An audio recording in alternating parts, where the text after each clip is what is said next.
বর্তমান ভারতের রাজনীতিতে অভূতপূর্ব টালমাটাল পরিস্থিতি। রাজধানী দিল্লি থেকে শুরু করে হিমালয়ের কোলঘেঁষা লাদাখ চারিদিক আজ উত্তাল। প্রশ্নপত্র ফাঁসকাণ্ড, বেকারত্ব এবং জনস্বার্থের নানা ইস্যুতে মোদী সরকারের বিরুদ্ধে এটি দীর্ঘমেয়াদী ও সবচেয়ে বড় গণ আন্দোলন। সময়ের সাথে সাথে এই দাবানল ছড়িয়ে পড়ছে ভারতের প্রতিটি প্রদেশে। আর ঠিক সেই মুহূর্তে নিজেদের অবস্থান পরিষ্কার করছেন জনপ্রিয় তারকারা। বাংলার পরিচিত মুখ অভিনেতা দেব এবং শুভশ্রী এই গণ আন্দোলনের সাথে সংহতি প্রকাশ করে সরকারের বিরুদ্ধে সোচ্চার হয়েছেন।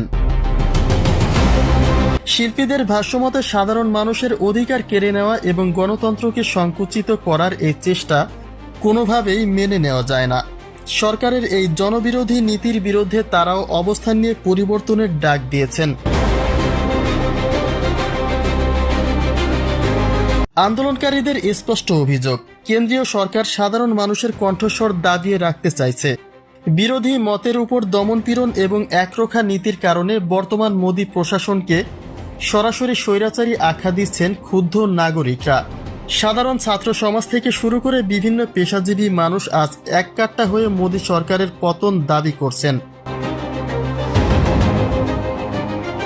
তৃণমূল থেকে পরপর 3 বার সংসদ সদস্য হিসেবে জয়ী হওয়া দেব এবার নির্বাচনে অংশ না নিলেও তিনি প্রতিপক্ষ বিজেপির হেনস্থার শিকার হয়েছেন। বলতে গেলে 2026 সালে বিজেপি সরকার নির্বাচনের পরেই তারা জনস্বার্থের কথা না ভেবে নিজেদের ব্যক্তি স্বার্থ বা মনগড়া কর্মকাণ্ড চালিয়ে যাচ্ছেন। পশ্চিমবাংলায় বিজেপি আসার পর থেকে বাঙালিদের জনজীবনে দুর্ভোগ নেমে এসেছে। মুসলিমদের ধর্মীয় কাজে বাধা, ঘরবাড়ি, মসজিদ, মাদ্রাসা ভাঙা সহ বর্বরতার সীমানা ছাড়িয়েছে বিজেপি সরকার। হিন্দুদের জনজীবনে বিভিন্ন দিক থেকে নেমে এসেছে চরম দুর্ভোগ, যার ফলে হিন্দু মুসলিম সবাই মিলে দলে দলে সরকার বিরোধী আন্দোলনে সামিল হচ্ছেন। রাজনৈতিক বিশ্লেষকদের মতে যেভাবে সাধারণ মানুষের পাশাপাশি জনপ্রিয় তারকারাও রাজপথের এই দাবির সাথে একাত্মতা ঘোষণা করছেন, তাতে মোদী সরকারের উপরে চাপ বহুগুণ বেড়ে গেছে।